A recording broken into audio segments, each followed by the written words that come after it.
1970. Llega al poder por tercera vez José Figueres Ferrer. En su segunda administración como presidente constitucional de 1948-1949, fue presidente de una junta de gobierno. Nombra una vez más como ministro de Educación a don Lalo Gámez, que por tercera vez se hacía cargo de dicha cartera. Gámez se propuso llevar adelante un proyecto de reforma de educación. Él llamó a su proyecto con el nombre de Plan Nacional de Desarrollo Educativo, PNDE. Lo referente a dicho plan quedó plasmado en el decreto 3333-E y emitido en el mes de octubre de 1973, después de haber sido aprobado por el Consejo Superior de Educación. Este plan reafirmó el perfil de la educación como un proceso integral e incorporó elementos de cohesión en el sistema inexistente en proyectos anteriores. 1971 se crea por ley número 4477 del 10 de junio de 1971 el ITCR, Instituto Tecnológico de Costa Rica, con sede en Cartago, centro de estudios superiores con énfasis propiamente técnico que se había gestado ya desde la administración Trejos Fernández, pero que vio la luz al fragor del PNDE. Otra institución que emanó como consecuencia de ese proyecto fue la UNA, Universidad Nacional Autónoma, con sede en Heredia, centro que se creó por ley número 5182 el 2 de febrero de 1973. Este fue un sueño del ministro Gámez, que se empeñaba en que nuestro país contara con una universidad pedagógica que tomara como cimiento la Escuela Normal de Costa Rica y la Escuela Normal Superior. Ambas compartían instalaciones en Heredia. Lo mismo que las escuelas normales de Liberia, San Ramón y Pérez Celedón. A partir de 1971 se crean en todas las regiones educativas del país institutos de capacitación técnica que con el tiempo serán los colegios agropecuarios o llamados colegios técnicos profesionales. 1974. El gobierno de Daniel Oduber Quirós trazó en materia educativa un plan que contempló tres dimensiones: educación de adultos, capacitación docente y fortalecimiento y apertura de la educación universitaria. Esto último tuvo especial arraigo, pues motivó la creación de la primera universidad privada de nuestro país, la UACA, Universidad Autónoma de Centroamérica, propiedad de un grupo de intelectuales universitarios independientes y que tuvo como cabeza y primer rector al licenciado Guillermo Malabasi Vargas, que sigue dirigiéndola hasta hoy. 1977. El 22 de febrero de este año se crea por ley número 6044 la Universidad Estatal a Distancia, que algunos han denominado la tercera revolución educativa en la historia de la educación costarricense. Su primer rector fue el doctor Francisco Antonio Pacheco, político, abogado y filósofo de gran trayectoria académica y muy activo en la función pública. 1978. Durante el gobierno del licenciado Rodrigo Carazo Odio, siendo ministra de Educación Pública doña María Eugenia Dengo Obregón, le tocó el turno a la política educativa denominada regionalización, y que abordó cuatro ejes fundamentales: el filosófico, el administrativo, el cualitativo y el legal. El creciente auge de la educación costarricense y las más diversas formas obligaban a considerar regionalizar todo el sistema. Ya desde la administración Oduber Quirós, el OFIPLAN, Oficina de Planificación Nacional, había subdividido el país para estos efectos en cuatro grandes regiones: Central, Chorotega, Brunca y Huetar. Esta división sirvió como base para el proyecto de regionalización. En el año 1980 se perfeccionó esta división ampliándola a 7 subregiones. La administración Carazo Odio debió enfrentar graves conflictos a nivel interno y a nivel foráneo. El problema ya se veía venir, por cuanto se consideraba que ya desde 1975 asomaba una crisis inevitable. El fenómeno de la inmigración, que parecía ser un asunto exclusivo de los Estados Unidos, hizo su aparición en Costa Rica debido a conflictos armados en otros países, especialmente en Nicaragua, país en el que se libra una guerra de insurrección sandinista que perseguía el derrocamiento del general Anastasio Somoza. La crisis energética mundial sumió a los países subdesarrollados como el nuestro en una penosa situación socioeconómica sin precedentes. El precio del dólar, que por años se mantuvo sin variante alguna, fijándose el cambio a 8.60 colones por dólar, se disparó sin control en cuestión de meses. La crisis fue tal que inclusive hubo desabasto de alimentos. Los expendios estancos del Consejo Nacional de Producción, CNP, se convirtieron en las bodegas pulperías, en las que se distribuían raciones limitadas por familia, al mejor estilo de un sistema socialista como el de la Cuba comunista. Esta apremiante congoja económica evidentemente afectó todo el sistema educativo, por lo que la ministra Dengo Obregón se vio forzada a suscribir mediante el Ejecutivo una serie de convenios con la UNESCO, la OEA y la UNICEF para así mitigar un poco el impacto del problema en el sector. Se implementan así entre 1979 y 1982 los programas siguientes: el Plan Integral de Desarrollo de la Región Atlántica, PIDRA, el Programa de Zonas Indígenas, Planeamiento de la Educación para el Desarrollo Integrado de la Subregión de Turrialba y el Programa de Nuclearización Educativa, que se extendió a 174 centros educativos de zonas rurales. Estos programas se proponían, con recursos y asesorías provenientes de los organismos internacionales antes mencionados, constituirse en un soporte para educadores, educandos y padres de familia que, afectados por la crisis económica, se veían obligados a dejar las aulas, siendo el problema de la deserción escolar una realidad latente por aquella época.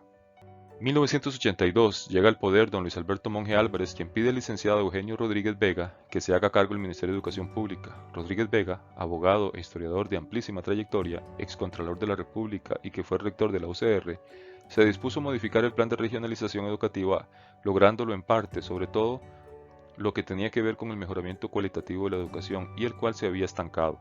La implementación del programa de extensión curricular y difusión de material didáctico para la educación tuvo en el periodo 82-86 un avance notable. Por ejemplo, se ejecutó el PROFASAC, Programa de Formación en Servicio sobre la Administración del Currículo. Lo mismo que se crea el Proyecto de Centros de Educación Informática, CEI, que pretendía la educación de la computación en la secundaria. Este fue el origen de los laboratorios de cómputo o de informática que se conocen actualmente, aunque por supuesto con las limitaciones propias de la época. Se editan los libros de la serie llamada Hacia la Luz, que fueron distribuidos en todas las escuelas públicas del país y para ambos ciclos de la primaria. Eran libros que comprendían las 4 asignaturas básicas, a saber, español, matemática, estudios sociales y ciencias. 1986 a 1990. La primera administración del Dr. Óscar Arias Sánchez tuvo como ministro al filósofo Francisco Antonio Pacheco. Si bien su labor fue muy destacada en lo administrativo, don Francisco no contó con el soporte necesario para llevar adelante sus múltiples proyectos. Sin embargo, logró concretar la creación del programa de educación informática que ya había sido creado en la administración anterior. Para la ejecución definitiva de dicho proyecto se estableció el convenio de del MEP y la FOD, Ministerio de Educación Pública y la Fundación Omar Dengo. Vale decir que esta fue una feliz idea porque desde entonces y hasta hoy la informática ha sido un recurso invaluable en la labor educativa de los niños y jóvenes de este país. Tanto ha evolucionado la informática como tal a lo interno de la educación costarricense que incluso las universidades estatales y privadas ofrecen desde los años 90 la carrera universitaria de informática educativa. Se crea además en los últimos años de la década de los 80 el CENADI, o Centro Nacional de Didáctica, que tendrá otro enfoque a partir del año 2008. Los colegios científicos, que arrancan en 1989 con sede en el ITCR, el Instituto Tecnológico de Costa Rica, y otro en la UCR, la Universidad de Costa Rica. Se establece por ley el Premio Mauro Fernández como un reconocimiento a algún educador distinguido cada año. Como último aspecto de este periodo, debe decirse que según estudios de planificación sobre el personal docente, se demuestra que existe para 1990 un elevado déficit de docentes titulados que los facultara legal e intelectualmente para el ejercicio de la profesión, especialmente en primaria. Esta problemática obligó al MEP a suscribir convenios con las universidades públicas que ofrecían la carrera docente. Esta fue la coyuntura que favoreció que surgieran a partir de entonces en el país más universidades privadas de las que ya existían, debido a que se percataron que preparar maestros era un jugoso negocio. 1990-2002, la última década del siglo XX y los primeros años del siglo XXI trajeron consigo nuevos y urgentes retos a la educación. Este periodo comprende las respectivas administraciones de Rafael Ángel Calderón Fournier, 1990-1994, de José María Figueres Olsen, 1994-1998 y Miguel Ángel Rodríguez Echeverría, 1998 a 2002. Como se observa, la administración Rodríguez Echeverría tuvo en sus manos el reto de cerrar una década, un siglo y un milenio, tarea por lo demás sumamente compleja por todas las implicaciones que ello conllevó. El ministro de Educación del gobierno de Calderón Fournier fue el licenciado Marvin Araya. Los pilares de su gestión se sustentaron en áreas como los valores, educación democrática, calidad integral de educación, tecnología educativa y oportunidades de educación, entre otras. El Consejo Superior de Educación aprobó en octubre de 1990 la política curricular, que sería a partir de entonces el fundamento para la aprobación de los programas de estudio que en lo sucesivo se ejecutarían. Programas que aparecieron consecutivamente desde 1991 hasta 1993 para los diversos niveles y especialidades. Tuvo la capacitación y formación docente en esta década de 1990 al 2000 un auge importante. En la administración Figueres Olsen, el ministro de Educación fue Eduardo Dorian Garrón, hijo de una ilustre educadora ya fallecida, doña Victoria Garrón.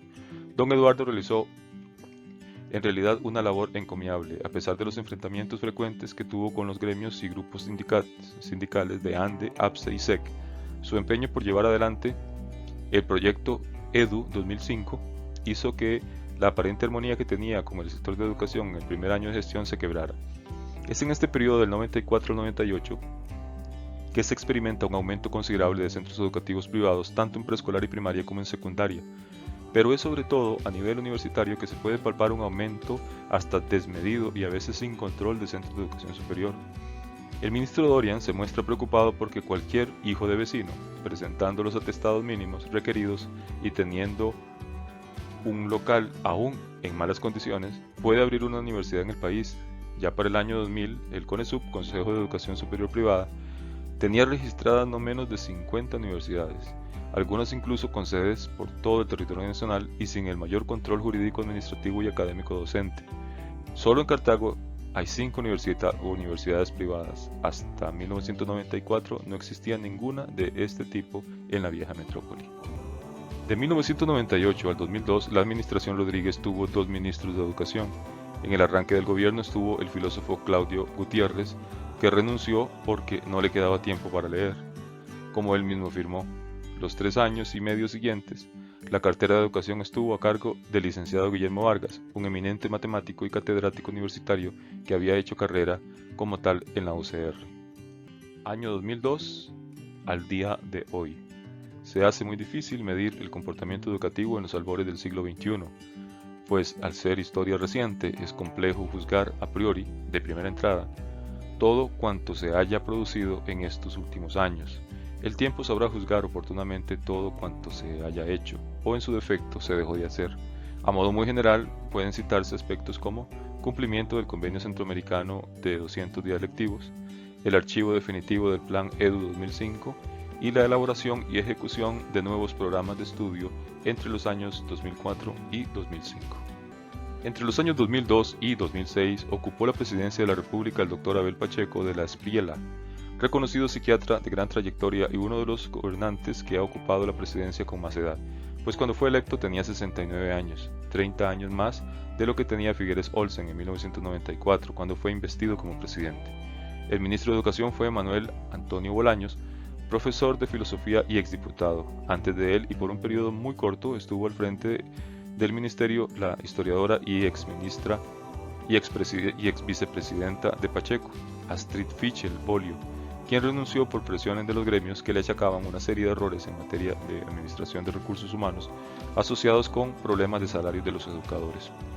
La administración Pacheco se propuso entre el 2004 y el 2005, como se dijo antes, la revisión y renovación de los programas de estudio para todas las asignaturas vigentes a la fecha.